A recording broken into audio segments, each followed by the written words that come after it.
Qarkullimi në autostradën Tiranë-Durrës u devijua për shkak të pamundësisë së lëvizjes së mjeteve në rrugë që shkaktoi niveli i ujit, siç tregojnë këto pamje pas rreshjeve intensive të shiut që përfshin vendin këtë të martë.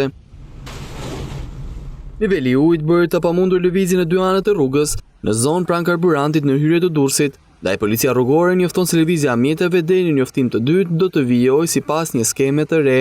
Kështu, automjete që vijnë nga jugu në drejtim të Tiranës do të duhet të qarkullojnë nga rruga e Plepave për Nëndroq dhe nga aksi Rrogozhin-Elbasan-Tiranë. Për mjetet që udhëtojnë nga Tirana drejt Durrësit, kalimi do të bëhet nga rruga Universitetit në drejtim të Spitallës, ndërkohë që rekomandohet edhe përdorimi i aksit Tiranë-Elbasan-Rrogozhin. Policia shtetit thotë se këto mase janë të nevojshme për të shmangur orët e gjata të pritjes në trafik dhe çdo incidenti të mundshëm. Drejtuesit e mjeteve këshillojnë që të shmangin lëvizjet e panevojshme, të tregojnë kujdes maksimal gjatë lëvizjes, të ndjekin udhëzimet e punonjësve të policisë dhe të zbatojnë sinjalistikën rrugore. Shërbimet e policisë rrugore dhe patrulla e përgjithshme po marrin masa për lehtësimin e qarkullimit të mjeteve dhe për të ndihmuar drejtuesit e mjeteve.